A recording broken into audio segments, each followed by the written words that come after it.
Front that I highlighted earlier on pushing into parts of the Republic of Ireland. Devon, Cornwall and South West Wales bring some wet and windy weather. Ahead of that, temperatures, well, they're a little bit above average for the time of year. Sunday looks set to be a cloudier day for many places. There will be a few outbreaks of rain here and there, nothing especially heavy for most places, just a bit grey, a bit damp at times. But worth noting could be some more persistent, perhaps heavy at times rain across parts of the southwest as we go through the afternoon.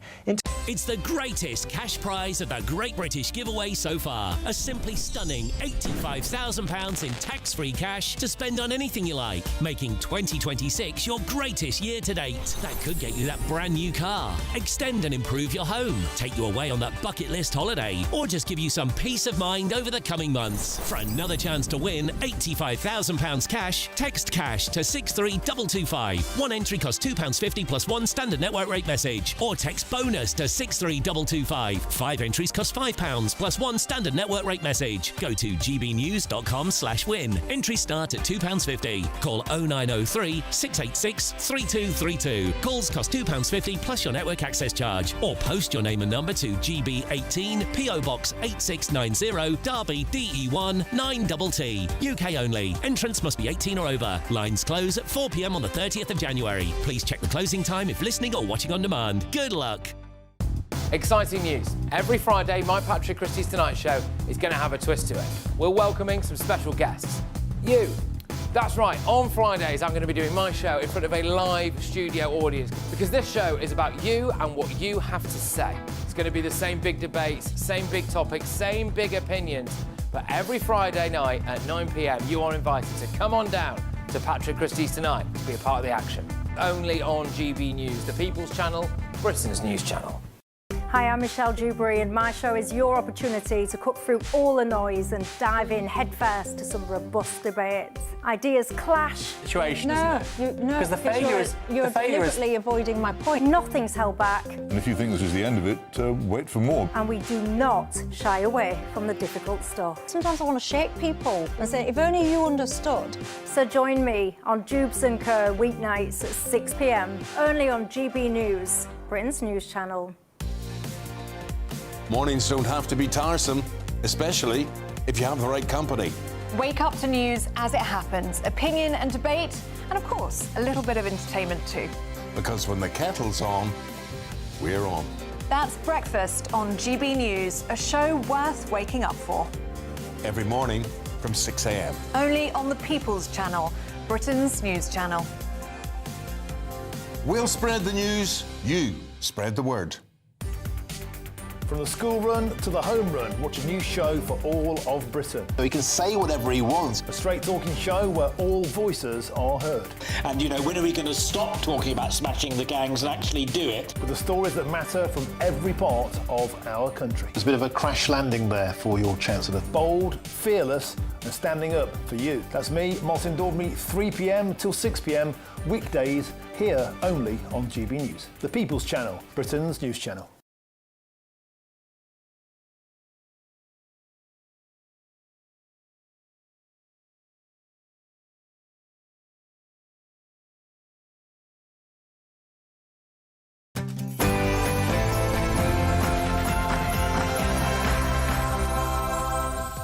Welcome to Friday Night with me, Matt Goodwin, on GB News, the People's Channel, where I speak up for you, the forgotten majority. Coming up on tonight's show, with news that the Disability Benefits Bill is set to rise to £40 billion by the year 2030, I'm going to be asking a simple question. Why am I and millions of other people working so hard to subsidise people who are not working at all? I think the social contract in this country is completely broken.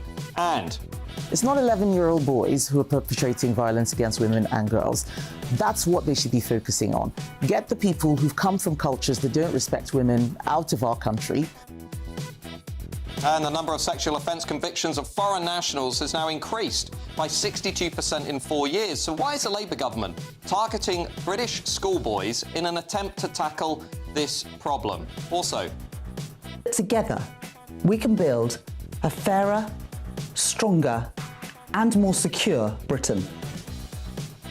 Well, that's what Rachel Reeves said just last month. But with taxes, unemployment and our spiralling pile of debt, all becoming bigger and bigger. Labour are clearly destroying our economy. I'm going to be talking about what on earth is going on behind the headline numbers. And lastly, in Matt in Conversation, I'm going to be speaking to a Swedish member of the European Parliament about this huge rise in gang migrant violence in his country that is clearly down to uncontrolled immigration. We're going to be debating that with a top expert at the end of the show. That's Friday Night with me, Matt Goodwin, starts right now.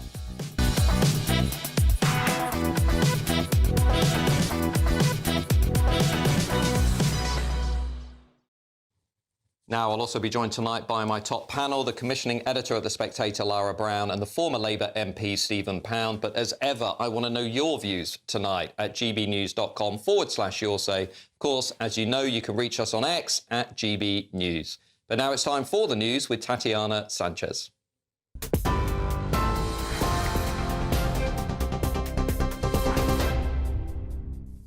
Good evening. The top story, some breaking news that David Walliams strongly denies allegations of inappropriate behaviour and was not informed about or party to an investigation by HarperCollins, his spokesperson has said this evening. He was dropped by his publisher, HarperCollins, when the allegations came out. The decision follows a Daily Telegraph investigation into claims that the children's author had harassed junior women during his time working with the company. According to the Telegraph, a female employee who raised concerns about Walliams' alleged conduct later left HarperCollins after reaching a settlement which included a 5-figure payment. The publisher reportedly launched an internal inquiry in 2023 after a complaint was made, interviewing multiple staff members who had professional contact with the author. A spokesman for HarperCollins told the Telegraph, after careful consideration and under the leadership of its new CEO, HarperCollins UK has decided not to publish any new titles by David Walliams. The author is aware of this decision. HarperCollins takes employee well-being extremely seriously and has processes in place for reporting and investigating concerns. To respect the privacy of individuals, we do not comment on internal matters. Well, David Walliams has now strongly denied the allegations made against him. Files on disgraced paedophile financier Jeffrey Epstein will not be released in their entirety before the legal deadline, the US Deputy Attorney General has said. Todd Blanche said the need to protect the sex offenders' victims meant thousands more would be released over the coming weeks. The US Department of Justice are legally obligated to make all files related to the investigation into Epstein public by midnight on Friday, following the passing of the Epstein Files Transparency Act. Epstein was found dead in his cell at a federal jail in New York in 2019 while he awaited trial on sex trafficking charges. His death was ruled a suicide. US President Donald Trump signed the legislation last month to ensure the release of the files. Bridget Phillipson has been accused of blocking the publication of trans guidance that would force business and public bodies to protect women-only spaces. It's understood the Women and Equalities Minister has given a statement to the High Court describing the proposed rules as trans-exclusive and has failed to sign them off more than 3 months after receiving them. That's despite the guidance being based off the Supreme Court's ruling on biological sex. Elsewhere, East and West Sussex county councils have confirmed they will request a postponement to local elections next year, while 2 other counties have said they will not ask for a delay. It's after the government offered over 60 councils the chance to push back elections as part of reorganising local government. Meanwhile, the government have been accused of colluding with the Conservatives to prevent Reform UK from getting into power, but James Cleverly says the Conservatives are completely against it. And the Pope has appointed Richard Moth as the new Archbishop of Westminster, making him the head of the Catholic Church in England and Wales. He replaces the retiring Cardinal Vincent Nichols and will be officially installed in his new role at Westminster Cathedral on the 14th of February. And those are the latest headlines. For now, more news in an hour. Take the GB News family with you on any device. As long as you have an internet connection, tune into GB News anywhere on the planet or beyond.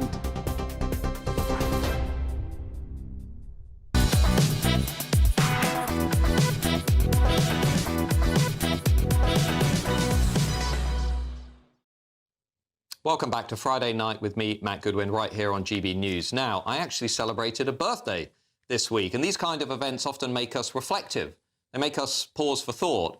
But amidst all the celebrations, I was left feeling a few thoughts that have been causing me a considerable amount of anxiety about the future of our country, because for the first time, I've been asking myself this question. I think many of you are asking it as well. Why exactly am I working so hard in this country? What is the point? Why am I, millions of other hard-working British people, setting their alarms, getting up, going to work, paying taxes, contributing to the economy, supporting their country, while we are being forced to fund a social contract that, let's be honest, is now completely broken? Why, for example, am I paying for people who are not even British to claim welfare? About £10 billion a year is going on welfare benefits for people who are not even British. And why am I subsidising millions of people who are claiming welfare benefits, many of whom, in fact, about 4 million of whom, have no requirement to look for work? Why should the hard-working majority in this country foot the bill for a social contract that has no interest in supporting those who get up every day and do the right thing by going to work?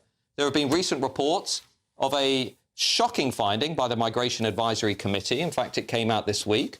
Remember when all of those people like us who questioned the consensus about immigration being good for our economy, when they were called far right, they were called irresponsible, they were accused of spreading misinformation. Well, according to the government's own advisors this week, they have now also exploded this idea that mass migration is good for the economy, and the figures really are damning. They expose how the relatives of migrant workers in this country, many of whom came over with the Boris wave after 2021, well, they're costing the British state, they're costing the British people nearly £6 billion over the course of their lifetimes.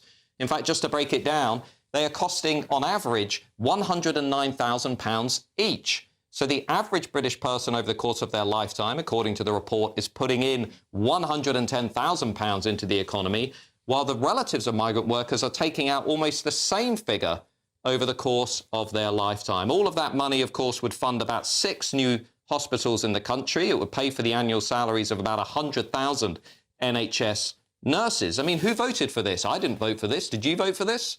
Now, I don't think that what animates a hard-working majority in this country to get out of bed, to go to work, to pay taxes, is to be forced to bankroll either those who refuse to work or those who are pouring into our country through open borders while breaking our laws. And of course, in the recent budget, we saw Rachel Reeves and the Labour government increase taxes by nearly £30 billion in order to cover a huge splurge on welfare, about £12 billion in additional spending on welfare benefits. And I'm afraid with this government, the hard-working majority looks set to become second-class citizens in their own country. And I fear that there are many up and down this country who feel the same sense of unfairness that I'm feeling today. How do we break this cycle? How do we reform this social contract and make it work for the people out there who are actually keeping our country moving? That is what I want to debate tonight. Well, I'm joined by Callum McGoldrick, who is the investigations campaign manager of the Taxpayers Alliance. Callum, look, I'm painting a bit of a tough picture of the country, saying, you know, this social contract, the idea that, you know, millions of people out there watching this show, many of whom, by the way, might have worked throughout their lives and now they're in retirement. Why on earth is this social contract not working for people like us anymore? Oh, well, good evening, Matt, and thank you very much for having me on. I think what we're seeing is an absolutely gigantic rise in the amount of people that are claiming worklessness benefits or disability benefits for things that are quite difficult to prove. It happened during COVID that a lot of assessments moved to online or over the phone, which means that already it's becoming a lot harder to verify things. And this means that there's a lot of exploitation happening. When we look at the sort of disorders that we're seeing the massive rises in, it's things like anxiety and ADHD. And I think I'm right in saying that now the disability benefit bill is going to spiral above £100 billion by the early 2030s. It's not only that, Callum. I've got to be honest. When I read some of the numbers that are coming out this week, the Migration Advisory Committee too, you know, why are workers in this country being forced to spend nearly £6 billion to cover the relatives of migrant workers who they never voted to have in this country to begin with? Is this not how the democratic settlement actually collapses? Well, what we're seeing is sort of cowardice from a lot of politicians. Labour came in promising to change things. They tried to run through a welfare reform bill last year, and because they cowered to their own backbenchers, that bill ended up actually costing taxpayers about 100 million rather than saving the 2 or 3 billion that they were trying to. And I'm not sure it's something that sort of either party that has been in charge over the past 15 years or so really been able to grapple with. It's something that they're too afraid to challenge and too afraid to change. Well, of course, the Reform Party has said that they would remove all welfare benefits for people who are not British. They've said that they would slash foreign aid by 90%. They've said that they would reform the welfare state, especially those forms of welfare for mild mental health issues such as ADHD. So there is obviously an alternative being put onto the table. We'll quiz a former Labour MP about those plans in a minute. But it does seem that the next debate at the next general election is, I think, fundamentally going to be about this social contract and how on earth we can inspire people to work when they're looking around and saying, why am I even working at all? Right, it's exactly that problem that we're seeing. You know, we're seeing very wealthy people, or even just people starting out in their careers in Britain, fleeing because they just don't see the point in putting in a hard week's work, a hard month's work to receive a paycheck. That they take a huge tax cut, cut taken out of it to pay for people, 8 million people that don't go to work and have no reason to. 8 million people. Well, that's Callum McGoldrick, Investigations Campaign Manager at the Taxpayers Alliance. I'm just going to bring in the thoughts of my panel here, Commissioning Editor at The Spectator, Lara Brown, and the former Labour MP, Stephen Pound. Actually, Stephen, if I can come to you, former Labour MP, yeah. You've seen a lot of governments. You've been around Westminster for a while. Let's be frank. Just try and put partisan differences to one side. If you're working, you're getting up every day. Maybe you've got a shift. You're going to the factory 8 hours a day, and you're reading the kinds of numbers that I've just shared: disability benefits, illegal migrants, foreign aid. What do you say to people like that? Let's just cut back to the key point you said right at the beginning about you getting up in the morning and the person next door. Listen, if the person next door to me is an idle so-and-so who spends their day dossing on the sofa, I'm not going to lower myself to their level. I'm going to try to bring them up to my level. And it's no good saying that why should I work because somebody else isn't working. I'm sorry. That is just a race to the bottom. You don't do that. And where would society be if we had that? But a couple of your figures. You're talking about the relatives of people coming in here. You've got to have £26,000 before you can get a visa to come into this country. And the real problem we have with immigration is not definable in terms of income. You can't calculate. What you can say is that the large number of people who do come to this country as first or second generation immigrants do tend to work and pay tax. Well, hang on. The Migration Advisory Committee report, which I read in detail, suggested that more than half of the relatives who were coming in were not working, and their average salary was about £25,000. And that Migration Advisory Committee report is, guess when? 2005. We're a year out of date on that. There's been huge... We don't have that sort of immigration. That's been stopped. The Tories started it and Labour finished it. We don't do that. When I was an MP, somebody could come here, get a job as a care worker, and then bring 15 relatives in. That was scandalous. Just to be clear, I think you meant 2025. What did I say? 2005, yeah? I meant 2025. Let's just bring in let's bring in Lara Brown from The Spectator. Lara, at this point about the social contract, the findings from the Migration Advisory Committee this week, we've had now these estimates regarding welfare spending. I mean, if you're young, professional, 20, 30-something, looking to get ahead in this economy, what are you thinking? One very basic principle needs to underlie a social contract, and that's that the majority of people pay in. And the change we've seen in the last 5 years, which is very disturbing, is we've become a distributive estate. A smaller proportion of people pay into the system and pay more than they're given than who take out from it. And that means we're caning a few people, mostly young working professionals, in order to fund a completely out-of-control welfare state. This is a migration issue, but it's not just a migration issue. You've got PIP, you've got welfare benefits, you have a range of issues, and also have, it's unpopular to talk about, but you have a massive wealth transfer for young people to old people. There's a reluctance to talk about the fact that state pension is becoming quite unsustainable. And I've not seen any political plans to make sure that we can continue to fund the triple lock as it currently stands. And as that happens, I agree, we should all go to work. I'm not going to quit my job because of this. But the ONS have found that more people are leaving for Dubai, for places with very low income tax than ever before. And those people are young working people with their best earning years ahead of them. And the system will therefore become even more unsustainable if that happens. When we talk about the social contract, I remember, back in my union days, we talked about the social contract. The idea was that, you put something and you don't get anything back. When Rousseau started, actually promulgated this first idea of the social contract, it was about people looking out for each other. That typically, they say nowadays, if an ambulance is trying to overtake you, you pull over to let the ambulance by, because one day you could be in that ambulance. But look, the reality here of the situation is, at the very basic level of society, where people volunteer, where people help out, people work in sports teams, people actually help people who've got mental health problems by, like we do on our allotments. At that level, we could and should be doing more. And I don't think it helps anybody just to say, oh my God, it's all so dreadful, the sky's falling falling down, everything's awful, Rachel Reeves is tanking the economy. Each one of us, every one of us, and all your millions of viewers have an absolute duty to actually be the best they can be at a local level. Do what we do around my way, litter picks, cleaning up the canal, volunteering with youth clubs. Then we can build society up. So I think you speak a lot of sense. I'm just going to come back to Lara Brown in 1 minute. The difference, though, between the 70s, the 80s, 90s and today, the social contract rests on the idea that you know the other people in your society, you trust other people in your society. Where I'm nervous about the social contract today is because of mass migration and population change that people didn't vote for. Nobody asked for this. Nobody voted for this. They're now saying, well, am I willing to support the Somali family next door who don't speak my language, don't share my values and don't actually come from my country? Are they willing to support a social contract like that? This is a diversity dilemma that people on the left talk about. You cannot have a welfare state and have the pace of demographic change that we're currently living through. Just briefly. Fairness. That's what we need. We have to have fairness. People don't feel that the system is fair at the moment.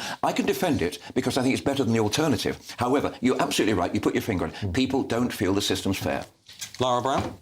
The last thing I said, there's a very real cruelty to the current system. If you have anxiety, you do not want to leave work for the next decade. That will not be helpful. You want to be encouraged back into the workforce and into training. We are helping nobody and we're punishing everyone at the moment. What is the way through this, though? You've got reform saying, look, the social contract's not working. We need to slash welfare benefits for people who aren't British. We need to slash foreign aid budget, or at least until we're not treating British people in hospital corridors and car parks. We need to stop sending, £111 million to Pakistan for family planning and condoms. We should be reinvesting that in people in this country. Is that the way through? Or is the way through to get Labour to revisit welfare reforms? Is the way through to get the Conservatives to put something serious on the table? How do you fix it? Because to me, and I think many people watching this show, the problems are now so big, it doesn't seem that anybody in Westminster's actually got answers to them. No one's grappling with this, and I think that's because it's quite complicated and people don't like complicated problems. The first is you have to make the cost of employing someone cheaper. That means fixing energy prices, and it means taking off national insurance contributions at their current level and stopping increasing the minimum wage beyond reasonable levels. You have to stop demographic change at its current rate, because that isn't sustainable. We need to make sure that we can support everyone here and not people in who we can't support. And you also have to stop setting people up with degrees that won't allow them to enter the workforce, make sure that training is available, and have harsher off-ramps from benefits into work. Well, just before I just hold that thought, Stephen, because we do actually have a statement from the Labour government saying this: we are fixing the broken welfare system we inherited, including through a package of measures that will tackle the backlog of people waiting for a work capability assessment and save nearly £2 billion by the end of the decade. This is on top of changes to universal credit that will narrow the gap between what people receive for being unemployed compared to long-term sickness. The Timms review, which will make sure PIP is fit and fair for the future, and the £1 billion a year of employment support that will help sick or disabled people into work. Well, later in the show, I've got a bombshell story coming up for you. I'm going to be speaking to Swedish member of the European Parliament, Charlie Weimers, about the gang violence that is tearing his country apart. And remember, lots of Liberals used to look at Sweden and said there was a textbook case study for why diversity works. Well, not so much. We're going to be debating that. But up next, Labour are bringing in anti-misogyny classes for British schoolboys to tackle violence against women and girls. But isn't it migrants who are the true cause of the problem? We'll be debating that in 1 minute.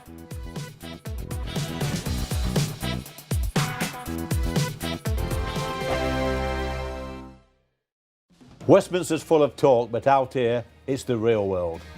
Am I allowed to talk now? No, that's it. This is where it matters. Real people and real lives.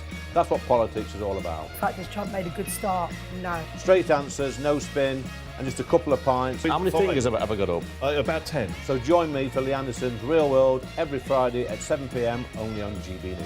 The People's Channel, Britain's news channel. Good afternoon, Britain. Weekdays from midday. True Grinch fashion, one neighbour has written a bar humbug letter to a festive father-to-be, outraged by what he calls Dave Goodwin's cheap and tacky Christmas display outside his house. I mean, there is no such thing as cheap and tacky Christmas display. Christmas is cheap and tacky. Dave accidentally, it happens, come on, brought a 20-foot inflatable Santa, believing it was just 4 foot tall, and inflated it outside his house. Well, the neighbour's fury and Dave's giant Santa have now gone viral, and he's been left with little choice but to deflate the big man himself. Or looking at that picture, went and brought a snowman that matched. Any case, we don't know. So joining us now is the man himself, Dave Goodings. Dave, you must be a bit deflated by this story.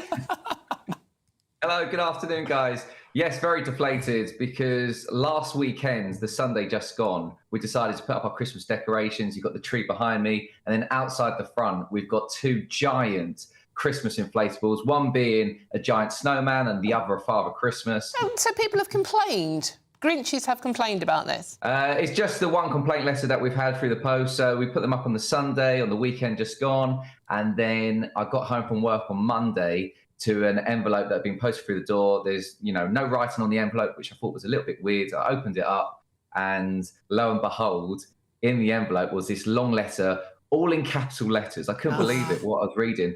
And at first, my heart sunk, because I'm not the kind of person at all. I hate upsetting anyone. I hate any confrontation, stuff like that. But for me, I was reading it, and I was like, oh, have I upset someone? But then after reading it a couple of times, it's so silly. It's a time of year where you can let your hair down, have a little bit of fun at Christmas. GB News, the People's Channel. You want to know what's really going on in the corridors of power? Labour don't know what to do with you half the time, and that makes you quite lethal in the chamber. Get behind the headlines with Chopper's Political Podcast. Join me, Christopher Hope, as I sit down with the great and the good of British politics. We'll see where this ruling takes us. These are the stories shaping our nation. Chopper's Political Podcast, available now on all platforms. Listen in and stay ahead. This Christmas, we're inviting you to join the GB News family for an occasion filled with joy. A chance to come together and lift our voices and celebrate what truly brings us closer at this time of year. So whether you're with friends or family or simply in the spirits of the season, we would love to share this special night of carols with you. Carols by candlelight, Christmas Eve at 8 o'clock, only on GB News, the People's Channel, Britain's news channel.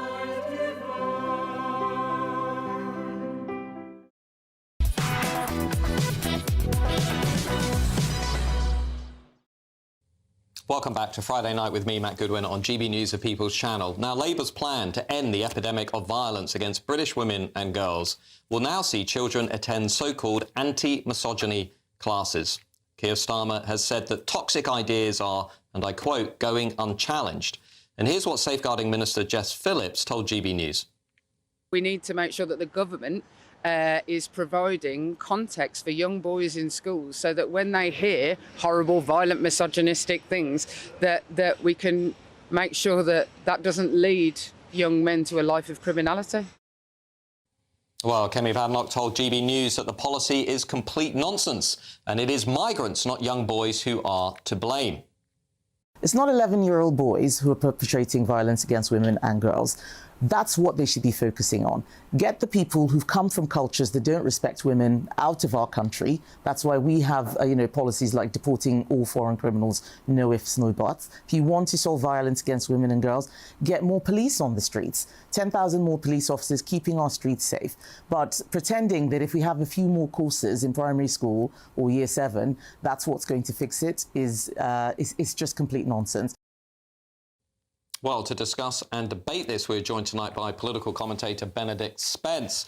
Benedict, just help me make sense of this. On the one hand, we have a Labour government announcing a new anti-misogyny strategy that is going to focus on British schoolboys. On the other hand, Labour is running an open border policy, allowing hundreds of thousands of unvetted illegal migrants from some of the most misogynistic cultures in the world into our country at will. How on earth can we make sense of this? Well, we can't, and it's a distraction tactic. That's all that it is. And, the talk of misogyny is something that I think plays very well with sort of middle-class voters. But beyond that, simply calling it misogyny doesn't really get to grips with what it is. You know, what are we talking about here? Are we talking about sexual harassment? Are we talking about sexual assault? Are we talking about changing attitudes towards women in the workplace? Now, if it's the case of the former, undoubtedly, we've seen an uptick in terms of very negative, aggressive behaviour towards women in the streets of this country. There's been an uptick in the number of cases of people being arrested for rape and on allegations of sexual assault. Again, a lot of those, a disproportionate number of those reported cases, do appear to be migrants. But when it comes to sort of things like changing attitudes in the workplace, there has not, in fact, been a spate of misogynistic behaviour in workplaces, as far as I'm aware. In fact, the only thing that I see that could be characterised as misogyny in the workplace comes down to the trans debate, which is very ironic, because that's the sort of thing that Labour absolutely wouldn't touch and wouldn't admit is misogyny. And I think the problem is, it's very easy to sort of take something in the real world, in the adult world, like violence against women, and say, well, the problem is it starts amongst children, because it's far easier to sort of intervene, if you like, with children than it is with fully formed adults. It's far easier to go into classrooms and say, these are the problems, these are the problem children, and this is what we're going to address. But everybody knows this is not, in fact, where these problems tend to start. A lot of it does tend to start because of cultural differences. We all know that many people who come into this country from all over the world come from places that have very different values to us, very different values as to what women's roles are in society. We all know that, even though Labour won't necessarily say it, and it wouldn't for a second dream of trying to intervene in those communities to try to tell them, no, don't do that sort of thing, because then it would fear that it would be a racist thing to do. Ultimately, classrooms are an easy get, but this is not a new thing. We've been told for decades that, respect for women, that violence against women starts in adolescence, and that all you need to do is just teach them to be nice, teach boys to be nice, and you'll solve the problem. Has it happened thus far? Apparently not. Well, indeed, Benedict, I don't think anybody out there would have a problem with the Labour government saying, we need to tackle violence and misogyny against women, against British girls. I think everybody in this country would say, quite right, when you see it, call it out. What I struggle with, though, is the inconsistency within this Labour government. This is a Labour government that had to be dragged, kicking and screaming, to give a national inquiry into the mass abuse of British working class girls by predominantly Pakistani Muslim grooming gangs. It's a Labour government that refuses to fix the borders. It's a Labour government that said remarkably little about cases such as Rhiannon White, the 27-year-old young mother who was murdered by, we now know, an illegal migrant from Sudan. It's the inconsistency that gets me here. And it's also the tendency to pathologise young British boys as if being male is a problem. Well, that's exactly the thing, isn't it? Is that we're all sort of lumped in together as it's just a male problem writ large, and that therefore you can deal with it by addressing and targeting your boys writ large. But it doesn't address the problem. I mean, even just talking about it being to do with migration doesn't even get to the heart of the problem, because it's not members of all migrant communities that are coming. We're not seeing a great spate of misogyny or assaults committed by, say, Japanese or Korean migrants into this country. It does tend to be from very specific communities that have a problem with that. But again, authorities won't pick up on that because that would be racist. But I think a lot of it also goes to a sort of a very bizarre idea, almost, I'd say, if you'll pardon the expression, a fetish that a lot of sort of middle-class liberals have, that every male is just waiting to turn evil at any stage, and that therefore they need sort of constant intervention. I mean, we all remember, don't we, when the television programme Adolescence came out, and suddenly we were being told we'd have to put it on in schools, and so that everybody would be able to see it, what monsters little boys could turn into overnight given the opportunity. Yeah. And we've had the same thing, haven't we, with Andrew Tate as well. But again, the Andrew Tate phenomenon was taken by sort of white middle-class people as, oh, it could be your son. Everybody ignored the fact that he focuses very much at a certain demographic, and it's not white middle-class boys that he's doing it. That's the hypocrisy about all of this. Indeed. Well, thank you to Benedict Spence for joining us this evening. I want to bring in the thoughts of my panel, commissioning editor of The Spectator, Lara Brown, and the former Labour MP, Stephen Pound. Lara Brown, do you see this inconsistency that Benedict and others are pointing to? I mean, do you think actually the Labour government is doing this as a sort of distraction from having to deal with the much more complicated stuff? This is very typical Labour, very typical Starmer. The first thing to say is we've seen this week the press tour for the Violence Against Women and Girls strategy. That strategy is almost a year late. They've suddenly thrown something at us. And it's a typical Starmer, what would be the easiest possible answer? And therefore he's gone for something you can intervene in schools. I can't find in this research any evidence that exposure to misogyny as a child is online is linked to you becoming a domestic abuser, becoming a rapist. There's no evidence of that causal link. Keir Starmer's basically seen adolescence and said, let's run with that. It's an easy lie to sell people. And we're pushing this vilification of young boys in the schools, which I don't think is very helpful and definitely isn't looking at the whole picture. Do you think that's right, Stephen Pound, that we are in danger here of pathologising just young boys who are being boys? No, look, I'm sorry, that certainly isn't the case. Look, a couple of things. Misogyny existed before we had, the Boris wave and all the million. There's plenty of it went on before. I can give you chapter and verse on that. But look, I have, as a school governor many, many years, I'm pretty much involved in my local school system. When we've employed about 3,500 extra teachers, in the last couple of years, and I've often said, what are these teachers doing in what they call, a PSHE, primary health and sexual education, education, to actually encourage people to actually do the right thing and the sensible thing. And what they say to me, everyone, almost without exception, the problem we have is their mobile phones. There is the most vile, appalling, horrific, actually sadistic stuff on the phone, in which women are not just denigrated, they're beaten, brutalised and branded. And in Australia, they're having a huge debate about this. And I appreciate we're talking about Bondi Beach at the moment, but in Australia have just decided to actually limit under-16s from access to some of the most appalling stuff on the internet. We, I think, need to actually grasp that nettle too. So social media is the problem here. We need to basically stop kids. Problem. Yeah, sure. One of the problems. We need to stop kids having access to smartphones, and that will essentially resolve this issue, or at least help it. I mean, it seems to me that Labour are tinkering around surface-level issues here, and I accept that migration is not the only reason why we have misogyny in society. But when you see the stats on, the disproportionate likelihood of certain groups to commit sexual violence against women, they're pretty clear. I'm terrified by what's on young kids' phones. I'm very concerned that a lot of schools seem to let children have their phones out in lessons. Kids are watching pornography unsupervised. That's a massive problem. It needs to be grasped.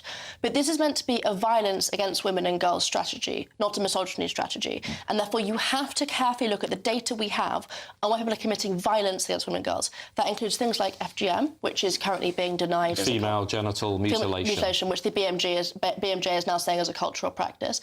That includes things like domestic abuse, and it includes grooming gangs. And those are the areas Labour have been very, very weak on. And if I were to accept this survey, I'd have to be convinced that there was evidence that the stuff kids are seeing when they're young, A, can be fixed by a teacher telling them not to be misogynistic. When did you listen to your teacher when you were 16? It's not very likely. And B, is the cause of this later horrific spate of violence, which has increased. Yeah, indeed. Well, we're going to be hearing more about that later in the show, because I'm going to be joined by Swedish member of the European Parliament, Charlie Reimers. He's going to tell us all about the gang violence that's being caused by mass migration, which is indeed tearing Sweden apart. But in a few minutes, I'm first going to discuss the terrible state of the UK economy, because taxes are going up, unemployment's going up, borrowing is at a record high. There is absolutely no economic growth that we can see, and the benefits bill is soaring. So we're going to be discussing what on earth is going on with the UK economy with a top expert in just 1 minute. I'll see you then.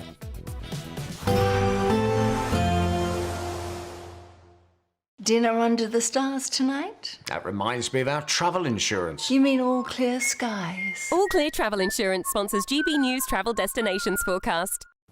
If you're contemplating a trip overseas at the moment, it is dry at first this weekend for many places, but low pressure will develop and it will bring increasingly heavy rain to many by the end of the weekend. We do have some rain to talk about. Parts of the south of Greece, southern Italy seeing that rain at first. Drier for the rest of Italy, dry for much of Iberia, but in between weather systems, a front pushing some rain into Portugal later. And then a developing area of low pressure will turn things increasingly wet across Italy and Greece. All Clear Travel Insurance sponsors GB News travel destinations forecast. Good evening. This is your GB News weather update from the Met Office. Now, for many, it is going to be a largely dry night to come, and with that, the potential for a bit of mist and fog to develop. And then, out in the west, there's a front that's pushing its way in, and that's set to bring some wet weather across western parts in particular as we go into tomorrow. Before that, though, as I mentioned, it is largely dry. Just a few showery outbreaks of rain across parts of Scotland and perhaps some western and southern counties of England and Wales, maybe a few pushing into parts of Northern Ireland too. Most places, though, having a dry night with clear skies, allowing temperatures to drop a bit chillier than some recent nights. Can't rule out a touch of frost. and a few patches of mist and fog first thing tomorrow morning as well. Starting off tomorrow then, it is going to be a brighter story than some recent days this week. A few spots of rain affecting Orkney, a little bit of rain across some southern parts of Scotland as well, but mostly bright, although there could be some cloud around across parts of Scotland, and similar across Northern Ireland, just a few showers towards eastern coastal parts. More sunny skies for England and Wales. Like I mentioned though, there will be a few pockets of mist and fog here and there. Vale of York, for example, and other prone spots. Any mist and fog could take a little while to clear as we go through tomorrow, but it will eventually clear and lift away. And then apart from the odd shower here and there, for many it is going to be a fine day with some decent sunshine on offer. Just that front that I highlighted earlier on pushing into parts of the Republic of Ireland, Devon, Cornwall and South West Wales bringing some wet and windy weather. Ahead of that, temperatures, well, they're a little bit above average for the time of year. Sunday looks set to be a cloudier day for many places. There will be a few outbreaks of rain here and there, nothing especially heavy for most places, just a bit grey, a bit damp at times, but worth noting could be some more persistent, perhaps heavy at times rain across parts of the southwest as we go through the afternoon. Into Christmas week, and it's set to turn drier, but also colder in time for the big day. Bye-bye. Decisions made in Washington aren't just shaping America, they're shaping Britain too. From migration to global security, from crime to health. Whatever happens in the White House today will be felt in your town or city tomorrow. That's why The Late Show is live from Washington, D.C. Cutting through the politics to show you what it all means for Britain. The Late Show live every night at midnight. Only on GB News, Britain's news channel. Hi, I'm Michelle Dewberry, and my show is your opportunity to cut through all the noise and dive in headfirst to some robust debates. Ideas clash. Situation, no, isn't it? No, because the failure is you're deliberately avoiding my point. Nothing's held back. And if you think this is the end of it, wait for more. And we do not shy away from the difficult stuff. Sometimes I want to shake people and say, if only you understood. So join me on Jubes & Co weeknights at 6 p.m. only on GB News, Britain's news channel.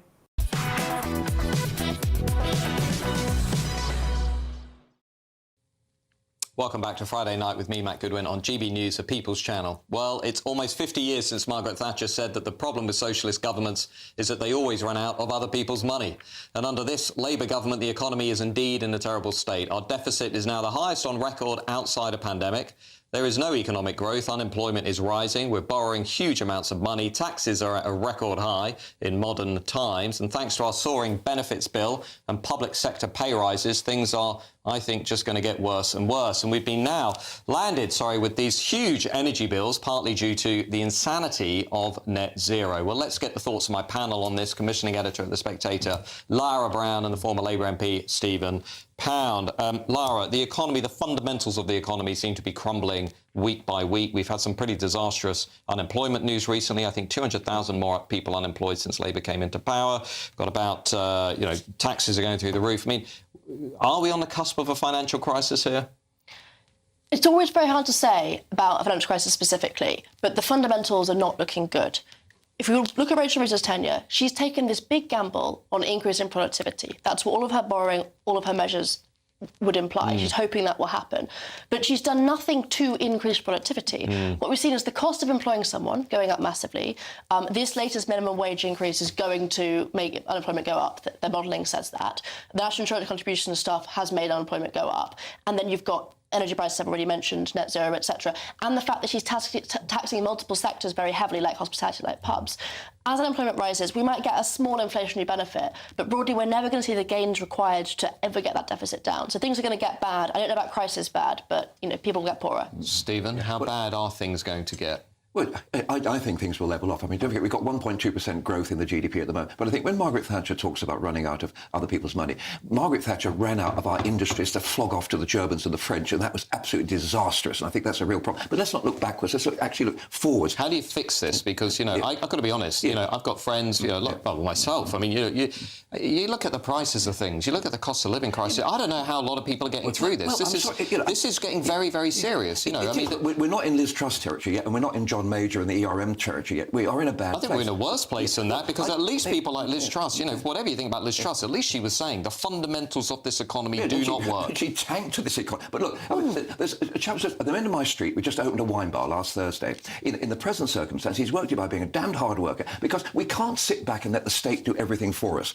Sometimes we have to actually get on and actually do some work ourselves. And I think there are people who can make things work at the present time. But to simply say it's all down to the government can pull the levers, but the government cannot create... But Lara, the government could not put huge alcohol duty on your friend's wine bar, which they've chosen to do and increase. They could not charge more for your friend to employ people. He's done very well since last Thursday. The place is rammed every night, and I've forced myself to pop in on a regular basis. Well, it's probably because people are drinking, you know, because they don't know what else to do. The state of the economy is so bad. Sure you're not a spin doctor? Lara Brown, that's a great spin. You know, we've got the thing that I always hear out there in the country when I'm giving talks. People always say, I don't know how much more of this we can take. I don't know how many more years of this we can take. So where would they go? And it's that sense of exasperation and frustration that nobody seems to actually have the answer to this economy, to unlocking this economy, to fixing this economy. It's not just, you know, one budget to the next. It's that the underlying model of the UK economy doesn't seem to make sense anymore. We've had about 10 years of completely stagnant wages. People haven't seen an increase in what they're bringing home. There's an increase in the cost of every single good they need to buy for their family, of the cost of heating their home, of the cost of their mortgages, of rent. Until that is dealt with, and one of those two things changes massively, we transition to either a high wage or a low-cost economy, people are going to struggle enormously, and nobody has any sense of that. No one budget can fix that. You have to change a raft of bills, a raft of underlying principles, and that is not being gripped by anyone. Well, I tell you what, we're going to keep watching these numbers very closely, because I think this economy may be, actually, in my view, may be on the cusp of a seismic shock in 2026, maybe some kind of crisis. And, of course, if that happens, a political crisis will indeed follow. And who knows, maybe even a general election. That might be what I'm asking Santa Claus for this Christmas. Well, coming up next, after a 12-year-old was arrested on suspicion of shooting dead a man in Sweden. This is a 12-year-old. I'm going to speak to a politician from that country about this soaring gang violence that is completely out of control and is intimately linked to Sweden's experiment with mass immigration. You're not going to want to see this. You're not going to want to miss this. You're definitely going to want to see this. I'll see you in 1 minute.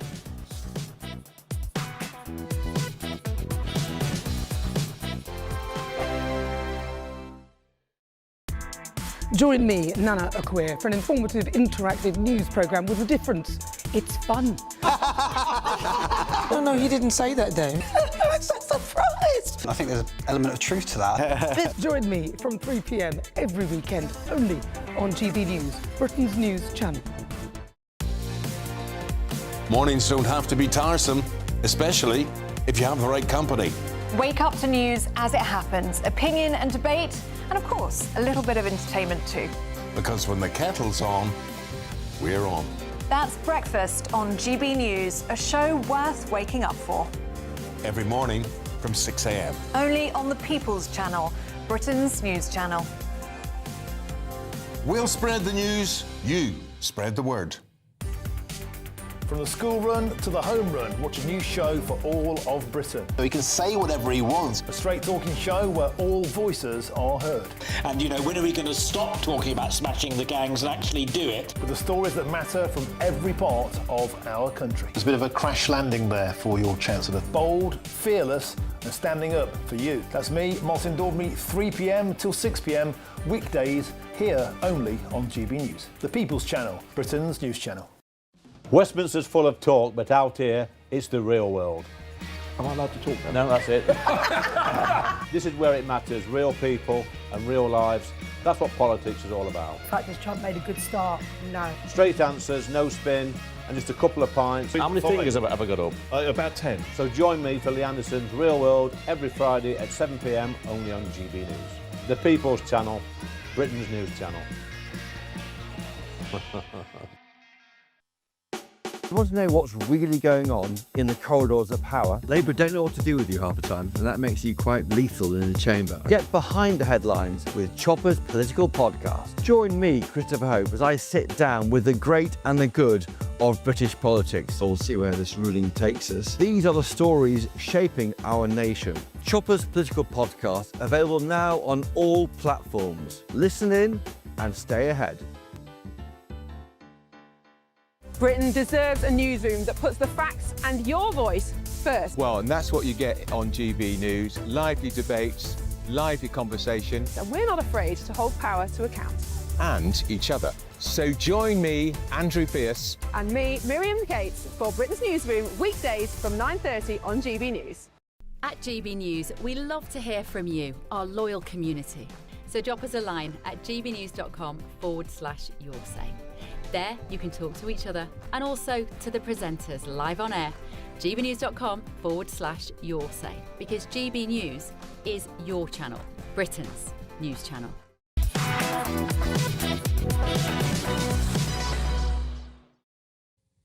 Welcome back to Friday Night with me, Matt Goodwin. Now it's time for Matt in Conversation, that part of the show where I talk to somebody who I think is really, really interesting. Now, if you want to see the damage that uncontrolled immigration can do to a country, then look at Sweden. What was once a peaceful country is now being torn apart by gang violence. And of course, this was the country that lots of liberals used to hold up as a textbook example of how diversity works. And incredibly, depressingly, young children are involved. A 12-year-old boy has been detained for allegedly killing the wrong person after being paid £20,000 to carry out an assassination. It's reported that the child shot the man by mistake and had been meaning to target somebody else in the vehicle. Meanwhile, the number of women in Sweden who have been victims of sexual offences has increased massively in recent years. Here's what Sweden Democrats member of the European Parliament, Charlie Weimers, who is about to join us on the show, told the European Parliament, and I want you to see him in action. Let's talk about how our daughters are sexually harassed and abused by migrant males when they go to the mall, take the bus, or walk home from school. Let's talk about Generation Prey, Swedish youngsters being humiliated and robbed by predators that you imported. You don't want to talk about this, I hear that, but you sure want to virtue signal about anti-discrimination. Go home already. You did enough damage. Let us in the right clean up the mess now. Well, I'm delighted to say that Charlie joins the show tonight. Charlie Weimers, thank you for joining us on GB News. We are reading in one of our national newspapers this week about these shocking levels of crime, including children in Sweden allegedly murdering gang rivals. Now, I find this particularly interesting, Charlie, because Sweden used to be held up as the example of how diversity makes us stronger. Can you give our viewers a sense of just what on earth is going on? Well, Sweden used to be one of the safest countries in the world, a country where social capital underpinned our relationship with each other as citizens. So for many years, the political establishment could go on with their reckless migration policy without the society falling apart, so to speak. But every society reaches a tipping point where violence really spills over into mainstream society. And that's what we're seeing today. We're seeing child soldiers being recruited, just as you mentioned, Matt. This is not the first case. It's the youngest individual so far. But it has been going on for quite a long time because we have had too lenient sentences for juvenile crime. So now our center-right government, which the Sweden Democrats support, we're going to lower the age of legal liability because we need to get to this problem, and we're doing a whole lot more to go after the criminals. Charlie, just to paint a picture for people here in the UK, it's not just that we've got, I mean, it's bad enough, you've got children murdering people in your society, but you've got these bombings, you've got gangs that are setting off bombs in, you know, downtown neighborhoods in some of your cities. You've got very serious levels of gang violence that seem to be a regular feature of Swedish life. There are people out there who say, look, this is ultimately about youth delinquency. This isn't about immigration. But then there are others who say all of this violence is downstream of Sweden's liberal migration policies in the 1990s and the 2000s. Where are you in this debate? Well, Sweden is past the phase of denial, I would say. For many years, it was only the Sweden Democrats that made the very obvious connection between mass uncontrolled migration and crime. And now even the Social Democrats are admitting that migration and failed integration is behind this crime wave that we're seeing. So I would advise your Labour government to speak with their comrades in Stockholm, because they have some insights to share. Now, the Swedish Agency for Crime Prevention has shown in their reports that individuals with foreign backgrounds are significantly overrepresented as both as perpetrators in gang-related crimes. Up to 80% in fatal shootings are linked to criminal networks with migrant associations. So in Sweden, that debate is over. It's fascinating to hear this because, you know, as I say, our memories of Sweden in this country are obviously so different, but we're still very much in the phase of denial that you say, where our politicians even refuse to accept a link between sexual violence against women and girls and migration. But as you say, the evidence in Sweden seems to point in the same direction as some studies here in the UK. The question I have for you, Charlie, is how do we fix this? Because I also see Sweden moving towards what we might call a sort of policy of remigration, or at least voluntary remigration, paying people to leave the country, clamping down on mass migration. What can Sweden tell us about the answer to this problem? Well, the short answer is that if there's political will, there is a way.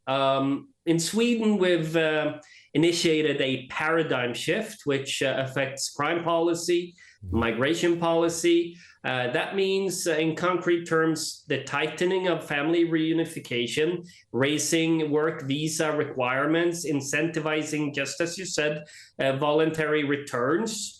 We are cracking down on gangs. Much tougher sentences, and my party is now proposing that we revoke citizenships for those individuals with with two passports who are involved in gang crime, and we see results already. Fatal shootings are going down. They're at their lowest level in 1 decade, and we had a negative migration balance in 2024. So, I implore Keir Starmer to reach that. Okay, well, thank you, Charlie Weymers. It's great to hear your advice and what on earth has been going on in Sweden. It's a real reality check for us in Britain. Up next after this show is Patrick Christis Tonight. Patrick, what have you got coming up?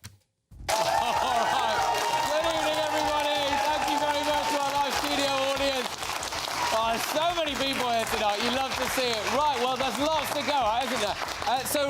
The government has cancelled a load more elections, or are going to. Just feel a little bit like we're living in a dictatorship, doesn't it? And it's been the worst year ever for the BBC, I think. And Angela Rayner, could she really be the next Prime Minister? And we've got a little Christmas surprise for you. Stay tuned.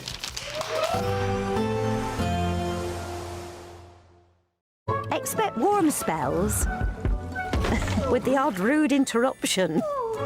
Box Boilers sponsors the weather on GB News. Good evening. This is your GB News weather update from the Met Office. Now, for many, it is going to be a largely dry night to come, and with that, the potential for a bit of mist and fog to develop. And then, out in the west, there's a front that's pushing its way in, and that's set to bring some wet weather across western parts in particular as we go into tomorrow. Before that, though, as I mentioned, it is largely dry. Just a few showery outbreaks of rain across parts of Scotland and perhaps some western and southern counties of England and Wales, maybe a few pushing into parts of Northern Ireland too. Most places, though, having a dry night with clear skies, allowing temperatures to drop a bit chillier than some recent nights. Can't rule out a touch of frost and a few patches of mist and fog first thing tomorrow morning as well. Starting off tomorrow then, it is going to be a brighter story than some recent days this week. A few spots of rain affecting Orkney, a little bit of rain across some southern parts of Scotland as well, but mostly bright, although there could be some cloud around across parts of Scotland and similar across Northern Ireland, just a few showers towards eastern coastal parts. More sunny skies for England and Wales. Like I mentioned, though, there will be a few pockets of mist and fog here and there. Vale of York, for example, and other prone spots. Any mist and fog could take a little while to clear as we go through tomorrow, but it will eventually clear and lift away. And then apart from the odd shower here and there, for many it is going to be a fine day with some decent sunshine on offer. Just that front that I highlighted earlier on pushing into parts of the Republic of Ireland. Devon, Cornwall and South West Wales bring some wet and windy weather. Ahead of that, temperatures, well, they're a little bit above average for the time of year. Sunday looks set to be a cloudier day for many places. There will be a few outbreaks of rain here and there, nothing especially heavy for most places, just a bit grey, a bit damp at times, but worth noting could be some more persistent, perhaps heavy at times rain across parts of the southwest as we go through the afternoon. Into Christmas week, and it's set to turn drier, but also colder in time for the big day. Bye-bye. Expect warm spells with the odd rude interruption. Box Boiler sponsors the weather on GB News. It's the big one. Your chance to win a whopping £85,000 in tax-free cash. The largest cash prize we've given away to date. That's like over £7,000 a month extra in your bank account each month for 12 whole months. That's a year of yes. Yes to holidays, yes to treats, yes to shopping trips, yes to home improvements. For another chance to win £85,000 cash, text cash to 63225. One entry costs £2.50 plus one standard network rate message. Or text bonus to 63225. 5 entries cost £5 plus one standard network rate message. Go to gbnews.com/win. Entries start at £2.50. Call 0903 686 3232. Calls cost £2.50 plus your network access charge. Or post your name and number to GB18 PO Box 8690 Derby DE1 9TT. UK only. Entrance must be 18 or over. Lines close at 4 p.m. on the 30th of January. Please check the closing time if listening or watching on demand. Good luck. Hi, I'm Michelle Dewberry, and my show is your opportunity to cut through all the noise and dive in headfirst to some robust debates. Ideas clash. Situation, isn't it? No, because the failure is you're deliberately avoiding my point. Nothing's held back. And if you think this is the end of it, wait for more. And we do not shy away from the difficult stuff. Sometimes I want to shake people and say, if only you understood.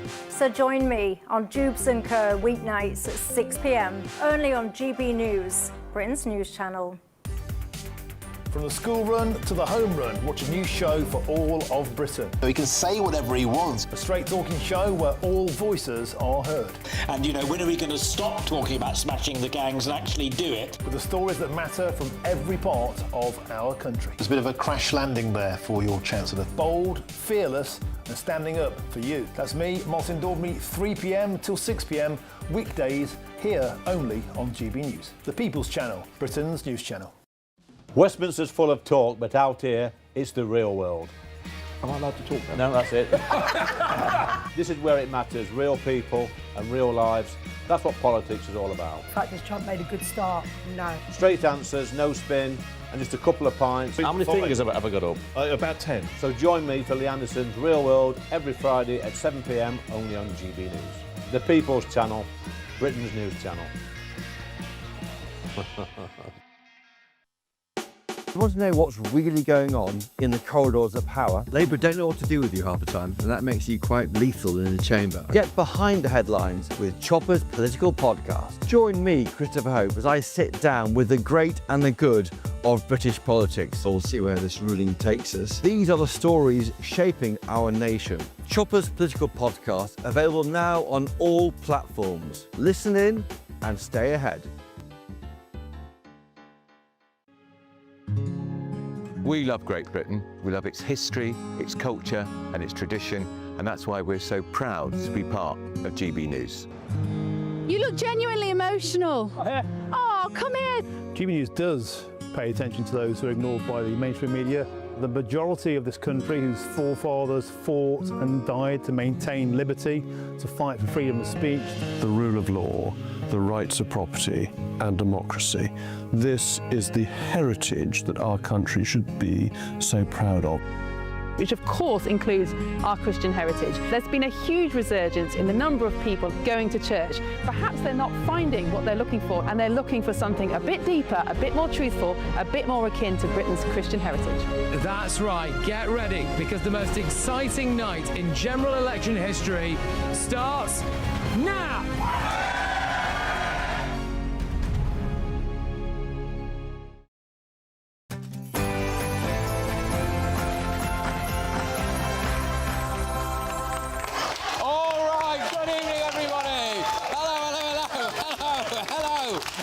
How are you? Good to see you. Good to see you. Well, thank you very much to our wonderful live studio audience. It's already been a busy night. Anyway, it's 9 p.m. I'm Patrick Christie's Tonight. Our friends are starving to death in UK prisons! Have a sandwich then! Do you have any sympathy for the Palestine Action protesters on hunger strike? No. OK, and? 대 같은 믿음과 사랑으로 우리 무력을 사상 정신과 절신. Well, that might have looked like Kim Jong-un, but was it Keir John Starmer? Yeah? I mean, seriously.